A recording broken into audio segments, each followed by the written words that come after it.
Hello students, তোমাদের সবাইকে Surajit Manna creations চ্যানেলের পক্ষ থেকে সুস্বাগতম। আশা করি তোমরা সকলে ভালো এবং সুস্থ আছো। আমি তোমাদের জন্য এই ভিডিওটিতে তুলে ধরছি ক্লাস 8-এর 2024 সালের দ্বিতীয় পর্যায়ক্রমিক মূল্যায়ন তথা সেকেন্ড সামিটিভ ইভ্যালুয়েশনের জন্য ক্লাস 8-এর ভূগোলের এক সেট প্রশ্নপত্রের সম্পূর্ণ সমাধান করছি। এই প্রশ্নপত্রের সেটটি তোমরা পেয়ে যাবে প্রান্তিকের শ্রী দেবাশিস মৌলিক সম্পাদিত প্রশ্ন প্রস্তুতির 6 নম্বর সেটের ভুটানির ঘাট গার্লস হাই স্কুল এইচএস এই স্কুলে যে প্রশ্নপত্রের সেটটি রয়েছে সেই সেটের সম্পূর্ণ সমাধান করছি। তার আগে তোমাদের কাছে অনুরোধ, তোমরা ভিডিওটি না টেনে পুরোটা দেখো। ভিডিওটি কেমন লাগলো কমেন্ট করে জানিও এবং ভিডিওটিতে লাইক দাও ও শেয়ার করো এবং সুরজিৎ মান্না ক্রিয়েশনস আমার এই চ্যানেলটিকে সাবস্ক্রাইব করে এই চ্যানেলের পাশে থাকো। সঙ্গে ডান দিকের বেল আইকন অল অপশনে গিয়ে প্রেস করে পরবর্তী ভিডিও নোটিফিকেশন পাও। আলোচনা শুরু করছি। একের দাগে সঠিক উত্তরটি বেছে নিয়ে লেখো। 1.1 দাগে দক্ষিণ আমেরিকার নাতিশীতোষ্ণ মরুভূমি হলো আটাকামা, সোনিরান, প্যাটাগোনিয়া। সঠিক উত্তরটি হল অপশন সিতে প্যাটাগোনিয়া। 1.2 দাগে পৃথিবীর উচ্চতম হ্রদ টিটিকাকা কোন মহাদেশে অবস্থিত? এশিয়া, উত্তর আমেরিকা, দক্ষিণ আমেরিকা। সঠিক উত্তরটি অপশন সিতে দক্ষিণ আমেরিকা মহাদেশে অবস্থিত। 1.3 দাগে সাহারা মরুভূমির উষ্ণ ও ধূলিপূর্ণ বায়ু বোরো লু শিরোক্ষণায় বর্জিত। সঠিক উত্তরটি হল অপশন সিতে শিরোক্ষণায় বর্জিত। 2 দাগে শূন্যস্থান পূরণ করো যে কোনো তিনটি। পূর্ব চীন সাগরের ঘূর্ণিঝড় ড্যাশ নামে পরিচিত। পূর্ব চীন সাগরের ঘূর্ণিঝড় টাইফুন নামে পরিচিত। টাইফুন। 2 দাগে জলকণা ও তুষারকণার আংশিক মিশ্রিত রূপ হল ড্যাশ। উত্তরটি হল স্লিট। স্লিট। 2.3 দাগে ব্রাজিল উচ্চভূমি সর্বোচ্চ শৃঙ্গ ড্যাশ। উত্তরটি হল পিকো ডো বান্ডাইরা। Pico do বান্ডাইরা। বান্ডাইরা। এরপরে হচ্ছে 2.4 দাগে পৃথিবীর উচ্চতম সক্রিয় আগ্নেয়গিরি ড্যাশ। সক্রিয় আগ্নেয়গিরির নামটা আমি একটু নিচে এদিকে লিখছি। Mount Chimborazo. Mount Chimborazo. Mount Chimborazo. এরপরে 2.4 দাগে পৃথিবীর উচ্চতম সক্রিয় আগ্নেয়গিরির নাম মাউন্ট চিম্বোরাজো। 2.5 দাগে ড্যাশ মেঘের অপর নাম বজ্রমেঘ। কিউমুলোনিম্বাস। কিউমুলোনিম্বাস। নিম্বাস মেঘের অপর নাম বজ্রমেঘ। 3 দাগে যে কোনো 4টি প্রশ্নের উত্তর দাও। কখন বায়ুর গতি ধীর হয় আর কখন বাড়ে? বায়ুচাপের পার্থক্য কম হলে, একবার বলে দিচ্ছি আমি লিখছি না, বায়ুচাপের পার্থক্য কম হলে বায়ুর গতি ধীর হয়, আর বায়ুচাপের পার্থক্য বেশি হলে বায়ুর গতি বাড়ে। বুঝতে পেরেছো? আরবার বলছি, বায়ুর চাপের মধ্যে পার্থক্য কম হলে বায়ুর গতি ধীর হয়, আর বায়ু কখন বাড়ে না, চাপের পার্থক্য বেশি হলে বায়ুর গতি বাড়ে। 3.2 দাগে বোরো কি? উত্তর অ্যাড্রিয়াটিক সাগরের উপকূলবর্তী অঞ্চলে শীতল বায়ু বোরো। আরেকবার বলছি, অ্যাড্রিয়াটিক সাগরের উপকূলবর্তী অঞ্চলে শীতল বায়ু হলো বোরো। আর্জেন্টিনার রাজধানীর নাম কি? আর্জেন্টিনার রাজধানীর নাম হচ্ছে বুয়েনস এয়ার্স।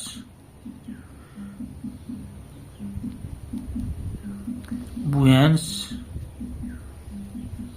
এয়ার্স। 3.4 লা প্লাটা নদী কাকে বলে? উত্তর পারানা, প্যারাগুয়ে ও উরুগুয়ে এই 3টি নদীর মিলিত প্রবাহকে একসাথে লা প্লাটা নদী বলা হয়। 3.5 দাগে আইটিসিজেড কি? উত্তর উত্তর পূর্ব ও দক্ষিণ পূর্ব আয়ন বায়ু নিরক্ষীয় অঞ্চল মিলিত হয়। এই স্থানই আন্তঃক্রান্তীয় অভিসরণ অঞ্চল বা আইটিসিজেড নামে পরিচিত। এই অঞ্চলের আরেক নাম নিরক্ষীয় শান্ত বলয়। 3.6 দাগে উত্তর আমেরিকার উচ্চতম পর্বত শৃঙ্গের নাম কি? উত্তর আমেরিকার উচ্চতম পর্বত শৃঙ্গের নাম হচ্ছে অ্যাকনকাগুয়া।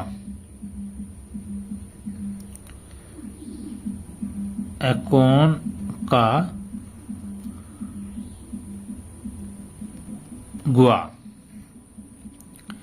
তারপরে কি রয়েছে 3.7 দাগে ট্রেড উইন্ড কাকে বলে? উত্তর আয়ন বায়ুর ইংরাজি নাম ট্রেড উইন্ড, যার আক্ষরিক অর্থ হল বাণিজ্য বায়ু। আগেকার দিনে পালতোলা জাহাজ এই বায়ু দ্বারাই নির্দিষ্ট গতিপথে বাণিজ্য সামগ্রী নিয়ে চলাচল করত, তাই এই বায়ুর অপর নাম বাণিজ্য বায়ু।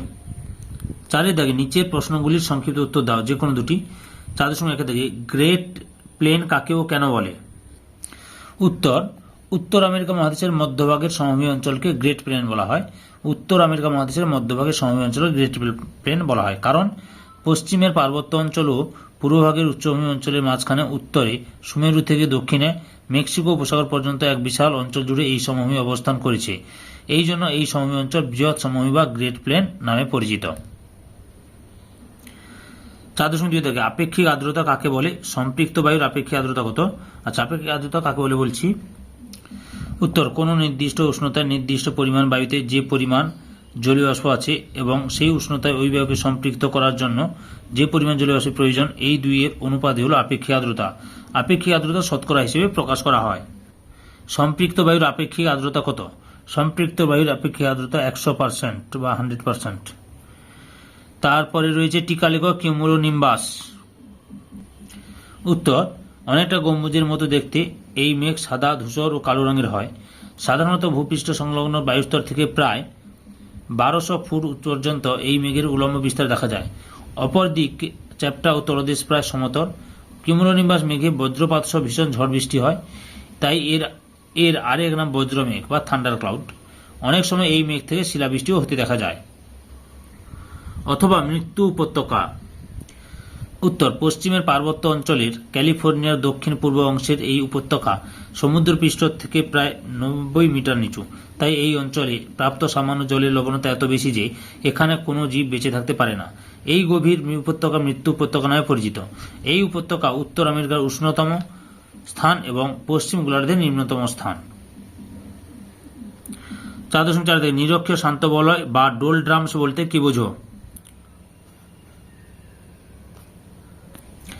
উত্তর লম্ব সূর্যকিরণ, বিস্তৃত জলভাগ ইত্যাদির কারণে নিরক্ষীয় অঞ্চলের আর্দ্র বায়ু উষ্ণ ও হালকা হয়ে উপরের দিকে উঠে যায়। ঊর্ধ্বমুখী বায়ু স্রোতরূপে উপরে উঠে যাওয়ায় ভূপৃষ্ঠের সমান্তরালে বায়ু চলাচল বোঝা যায় না। তাই সারা বছর এই অঞ্চলে বায়ুর শান্তভাব বিরাজ করে। তাই এই অঞ্চলকে নিরক্ষীয় শান্ত বলয় বলে। প্রাচীনকালে এই অঞ্চলের উপর দিয়ে জাহাজ চলানোর সময় জাহাজ প্রায় থেমে যেত, তাই নাবিকরা এই অঞ্চলের নামকরণ করেন ডোলড্রামস। পরের প্রশ্ন, অথবা ঘূর্ণবাত ও প্রতিভ ঘূর্ণবাতের মধ্যে পার্থক্য লেখো। উত্তর ঘূর্ণবাত কেন্দ্রে গভীর নিম্নচাপ থাকে, বাইরের দিকে উচ্চচাপ থাকে। প্রতিভ ঘূর্ণবাতের কেন্দ্রে গভীর নিম্নচাপ থাকে, বাইরের দিকে নিম্নচাপ থাকে। প্রতিভ ঘূর্ণবাতের কেন্দ্রে গভীর উচ্চচাপ থাকে, বাইরের দিকে নিম্নচাপ থাকে। ঘূর্ণবাতে বায়ু কেন্দ্রমুখী ক্রমাগত উষ্ণ হয়ে ঊর্ধ্বগামী হয়। প্রতিভ ঘূর্ণবাতে বায়ু কেন্দ্র বহির্মুখী শীতল ও অধোগামী হয়। 5 দাগে নিচের প্রশ্নগুলি উত্তর দাও, যে কোনো দুটি। 5.1 থেকে আমাজন নদীর মোহনায় বদ্বীপ সৃষ্টি হয়নি কেন?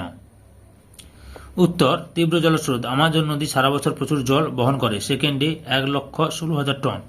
সেই জন্য নদীটিতে সর্বদা প্রবল স্রোত লক্ষ্য করা যায়। স্বল্প লবণতা। মোহনা থেকে 200 কিলোমিটার দূরত্বে পর্যন্ত সমুদ্রের জল ঘোলা থাকে এবং লবণতার পরিমাণ হ্রাস পায়।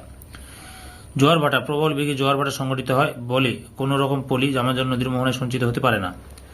সমুদ্র স্রোত। আমাজন নদী মোহনায় প্রবল সমুদ্র স্রোত দেখা যায়, ফলে বাহিত পলি সঞ্চিত হওয়ার সুযোগ পায় না, ফলে আমাজন নদীর মোহনায় কোনো বদ্বীপ সৃষ্টি হয়নি। পম্পাস অঞ্চলের কৃষি ও পশুপালনের বর্ণনা দাও। উত্তর কৃষিকাজে দক্ষিণ আমেরিকার পম্পাস অঞ্চল বেশ উন্নত। এখানকার নদীবাহিত উর্বর পলি মৃত্তিকা, পরিমিত বৃষ্টিপাত কৃষিকাজের পক্ষে অনুকূল। এখানকার প্রধান কৃষিজ ফসল হল গম। আর্জেন্টিনা এত বেশি পরিমাণে গম উৎপন্ন হয় যে এই দেশ পৃথিবীর শ্রেষ্ঠ গম রপ্তানিকারক দেশে পরিণত হয়েছে। গম ছাড়াও এখানে ভুট্টা, বার্লি, আখ, তুলা, নানারকম ফল, শাকসবজি প্রচুর পরিমাণে উৎপন্ন হয়। অত্যাধুনিক যন্ত্রপাতি ব্যবহার ও উন্নত প্রথায় কৃষিকাজ হয় এখানে উৎপাদনের পরিমাণ বেশি। পম্পাস অঞ্চল দক্ষিণ আমেরিকার শস্য ভাণ্ডার নামে পরিচিত। এরপরে পশুপালন। পম্পাস অঞ্চল পশুপালনের উপযোগী। এখানকার পশুচারণ ভূমিকে এস্টেনসিয়া বলা হয়। আদিবাসীরা প্রধানত মাংস এবং দুধের জন্য পশুপালন করে। এই অঞ্চলের পূর্ব দিকে বেশি বৃষ্টিপাতযুক্ত অঞ্চলে গবাদি পশু ও দক্ষিণ পশ্চিমে কম বৃষ্টিপাতযুক্ত অঞ্চলে ভেড়া পালন করা হয়। আন্দিজ পর্বতের পাদদেশে অবস্থিত কর্ডোবা অঞ্চল দুগ্ধ শিল্পের জন্য বিখ্যাত। এখানে প্রধানত দুগ্ধ প্রদায়ী গরু প্রতিপালন করা হয়। বুয়েনস এয়ার্স প্রদেশের দক্ষিণ পূর্ব অংশই পম্পাস অঞ্চলের প্রধান পশুপালন কেন্দ্র। আর্জেন্টিনার প্রায় 40% ভেড়াই বুয়েনস এয়ার্স প্রদেশে প্রতিপালন করা হয়। পম্পাস অঞ্চল থেকে প্রচুর পরিমাণে গোমাংস, মাখন, পনির, চিজ, পশম, চামড়া, চর্বি বিদেশে রপ্তানি করা হয় মাংস রপ্তানিতে পম্পাই অঞ্চল তথা আর্জেন্টিনা পৃথিবীতে প্রথম স্থান অধিকার করে। 5.2 দাগে মেঘ সৃষ্টি কিভাবে হয়, মেঘ কাকে বলে? উত্তর, মেঘের সৃষ্টির প্রধান 3টি পর্যায় রয়েছে। এগুলি হল: প্রথম পর্যায়, সূর্যতাপে পৃথিবীর জলরাশি জলীয়বাষ্পে পরিণত হয়। এই জলীয়বাষ্প শুষ্ক বায়ু অপেক্ষা হালকা হওয়ায় ক্রমশ উপরে উঠতে থাকে। এছাড়া অন্যান্য প্রক্রিয়া সৃষ্ট জলীয়বাষ্প ও বায়ুমণ্ডলে জমা হতে থাকে। দ্বিতীয় পর্যায়, জলীয়বাষ্পের ক্রমাগত ঊর্ধ্বগমনের ফলে উপরের শীতলতার সংস্পর্শে জলীয়বাষ্প শীতল হতে থাকে। বায়ু যত শীতল হয় জলীয়বাষ্প ধরে রাখার ক্ষমতা তত কমে যায়। এক সময় ওই আর্দ্রবায়ু শিশিরাঙ্গে পৌঁছয় ও সম্পৃক্ত হয়। ওই সম্পৃক্ত বায়ু আরও শীতল হলে সে তখন তার সমস্ত জলীয়বাষ্প ধরে রাখতে পারে না। ধারণ ক্ষমতার অতিরিক্ত জলরাশি ঘনীভূত হয়ে জলকণায় পরিণত হয়। তৃতীয় পর্যায়, বায়ুতে ভাসমান ধূলিকণা, লবণকণা, কয়লার কণা প্রভৃতিকে আশ্রয় করে এইসব ছোট ছোট জলকণা ও তুষারকণা আকাশে ভেসে বেড়ায়। এদের মেঘ বলে। মেঘ কাকে বলে? উষ্ণ আর্দ্র বায়ু ঊর্ধ্বাকাশে উঠলে উপরের শীতলতায় ধীরে ধীরে শিশিরাঙ্গে পৌঁছায়। এরপর ঘনীভবনের মাধ্যমে জলীয়বাষ্প জলকণা বা তুষারকণাতে পরিণত হয়। এরপর বায়ুমণ্ডলের ধূলিকণা, কার্বন কণা, লবণ কণাকে আশ্রয় করে ওই জলকণা বা তুষারকণা বায়ুমণ্ডলের মধ্যে ভাসতে থাকে। এরূপ বায়ুমণ্ডলের মধ্যে ভাসমান ও দৃশ্যমান অতি সূক্ষ্ম জলকণা ও তুষারকণাকে মেঘ বলে। পরে অথবাতে অধঃক্ষেপণ কি? শিশির ও কুয়াশা অধঃক্ষেপণ নয় কেন? প্রথমে অধঃক্ষেপণ কি বলছি। উত্তর, মেঘ সৃষ্ট জলকণা বা তুষারকণা মাধ্যাকর্ষণ বলের প্রভাবে ভূপৃষ্ঠে অধঃক্ষিপ্ত হলে তাকে অধঃক্ষেপণ বলে। অধঃক্ষেপণ দুটি রূপ হল তরল রূপে বৃষ্টিপাত এবং কঠিন রূপে তুষারপাত। শিশির ও কুয়াশা অধঃক্ষেপণ নয় কেন? উত্তর, বায়ুমণ্ডলে উপস্থিত জলীয়বাষ্প ঊর্ধ্বাকাশে অনুকূল পরিবেশে শীতল হয়ে ঘনীভূত হয় এবং মাধ্যাকর্ষণের বলের প্রভাবে বৃষ্টিপাত বা তুষার রূপে অধঃক্ষিপ্ত হয়। তাই এদেরকে অধঃক্ষেপণ বলে। অধঃক্ষেপণ সংঘটিত হতে জলীয়বাষ্পকে ঊর্ধ্বগমন, শীতলীভবন, সম্পৃক্তকরণ, ঘনীভবন, শেষে অধঃক্ষেপণ এই স্তরগুলি অতিক্রম করতে হয়। শিশির বা কুয়াশা সৃষ্টির ক্ষেত্রে এই পর্যায়গুলি ঘটে না। জলীয়বাষ্প ঘনীভূত হয়ে গাছের পাতা বা ঘাসের ডগায় শিশির আকারে জমে বা কুয়াশা আকারে বাতাসে ভেসে বেড়ায়।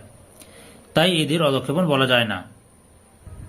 5.3 কানাডীয় শিল অঞ্চল কাঠ ও কাগজ শিল্পে উন্নতি লাভ করেছে কেন? কারণ 1 নম্বর, পরিবহনের সুবিধা। শীতকালে যখন চারিদিকে বরফ জমে যায় তখন গাছগুলি কেটে বরফে ঢাকা নদীর উপর ফেলে রাখা হয়।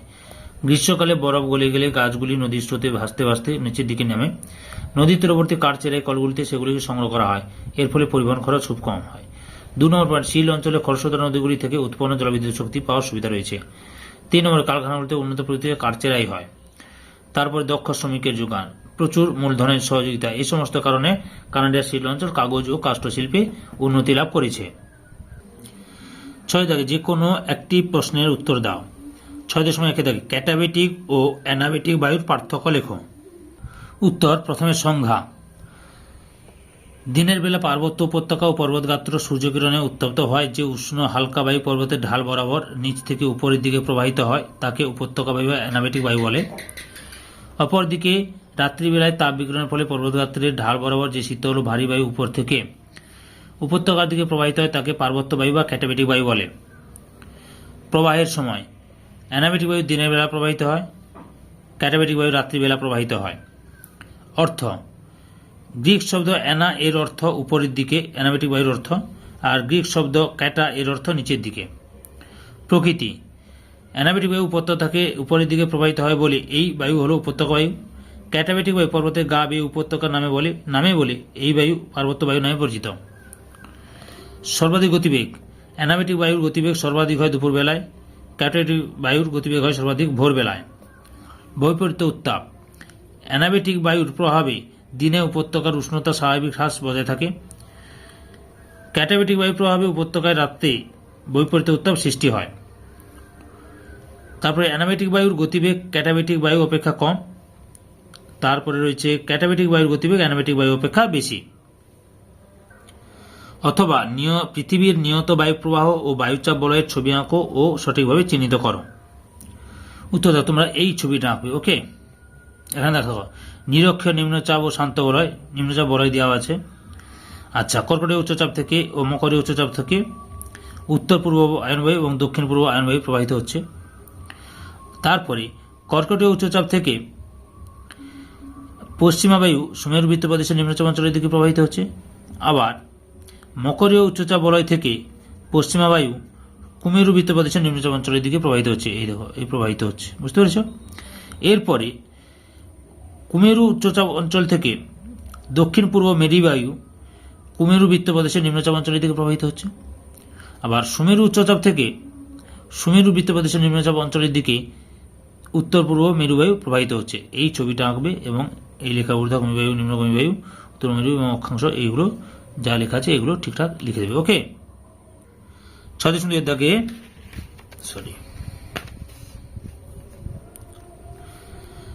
দাগে উত্তর আমেরিকার হ্রদ অঞ্চলে শিল্প উন্নতির কারণ ব্যাখ্যা করো। এই প্রশ্নটির উত্তরের লিঙ্ক আমি এই ভিডিও ডেসক্রিপশনে দিয়ে দেবো। ওই লিঙ্কে ক্লিক করে তোমরা উত্তরটি দেখে নেবে। অথবা পঞ্চহ্রদ বলতে কি বোঝো?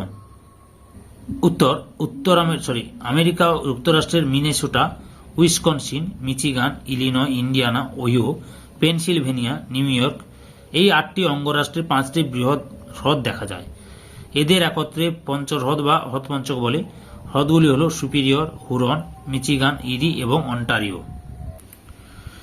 উত্তর আমেরিকার প্রেইরি অঞ্চলকে পৃথিবীর রুটি ঝুড়ি বলে।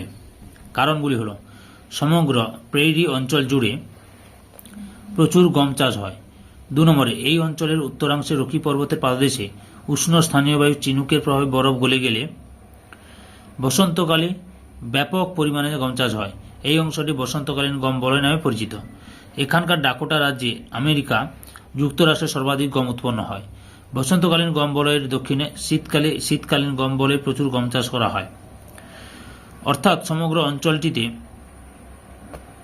বিভিন্ন ঋতুতে প্রচুর গম উৎপন্ন হয় বলে এই অঞ্চলে আরেক নাম পৃথিবীর রুটির ঝুড়ি। সম্পূর্ণ ভিডিওটি দেখার জন্য তোমাদের সবাইকে অসংখ্য ধন্যবাদ।